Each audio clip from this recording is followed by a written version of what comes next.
Hi guys and girls, I'm Obsidian Ant and welcome to Exploring Elite Dangerous episode 46. I'm here approaching the outer edge of the galaxy, many thousands of light years away from home. I've been out here quite a long time now and I'm working my way toward the galactic rim, but it's a very difficult area of space to explore.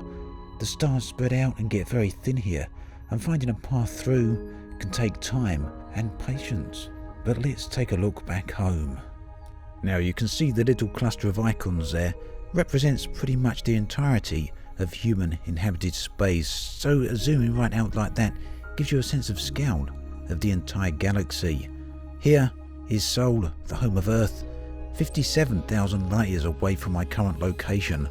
I've still got around another 10,000 or so light years to go until I reach my destinations at Beagle Point, but before I get there I want to check out a number of systems en route and hopefully find a bunch of interesting and rather valuable planets. This far away from the galactic core though, things in space start to look distinctly different. The galactic core is receding and becoming ever dimmer, and the number of stars in the sky here is dwindling down to an ever decreasing amount. Before much longer, I will be in an area of space that is essentially starless, with the entirety of the galaxy behind me, and ahead of me, the black void of intergalactic space. Getting across to the outer rim though is a fairly daunting task. The jumps here begin to exceed the jump range of ships, and there's only a few paths through. Fortunately, one of them has already been mapped by the Distant Worlds expedition, and it is that route which I'm currently following. However, no exploration expedition is complete without stopping off and checking out a few worlds. This here, of course, is a high metal content world, and I wanted to get a little bit closer to the surface to check out some of the mountains here. Unfortunately, some of the texture resolution is still a little bit glitchy from the recent update, something Frontier have promised to fix at some point, but for now we're still stuck with what we've got. That said, the quality of the surface materials is exceptional once you're down and near the surface. And whilst I didn't get out here in my SRV, it looks like it would have been a remarkable place to drive around in. Now, valuable planets are what it's all about if you're out here to collect discovery data, and water worlds rank among the more valuable, especially if they're candidates for terraforming. Here was one of my first looks at the water world after the updated graphics, and whilst it looks very simple, like a ball floating in space, you can see the specular highlights there from the new water effects. I also took this as an opportunity to use the game's new bookmarking feature. I used to write down unique worlds like this on a little notepad I've got here, in the event that at some point I'll want to return to these locations, especially when we get the chance to land on atmospheric planets and water worlds. I'm going to want to head back to these locations and probably check them out again. There's an abundance of stars within Elite Dangerous. We can't go anywhere without coming across one star after another, but every so often I come across a giant star like this one, and they can be rather interesting. And on the odd rare occasion, you have a rather unusual planet right nearby these stars.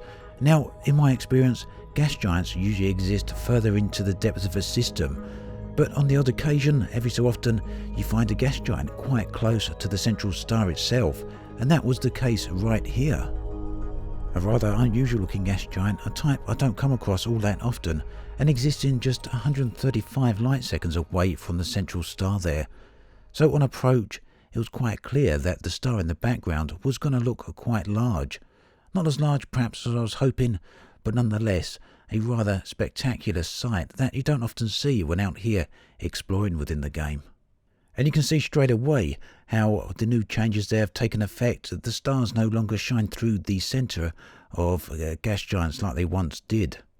Now, although I've spent quite a bit of time out here in the depth of space, I haven't spent a whole lot of time out here since the engineers update.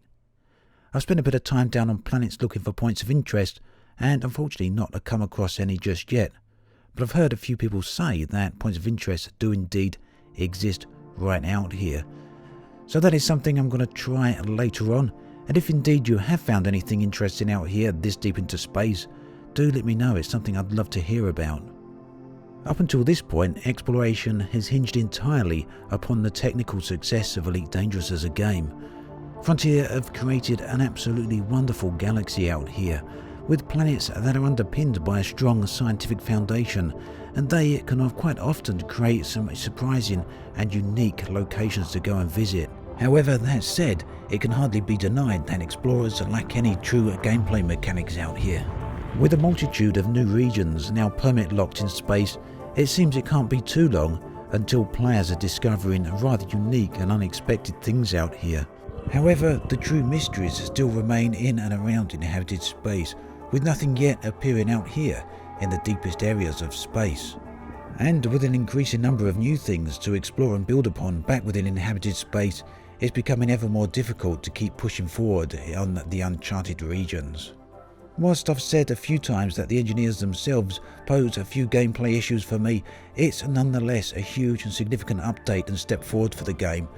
And with that in mind, I'm finding I'm spending an increasing amount of time back there, and a lot less time out here exploring and charting these unknown regions of space. But until those true gameplay mechanics expand out here into the void, I will keep slowly pushing forward to explore these unknown and unseen areas. As always, thanks for watching, and I'll catch you guys and girls next time.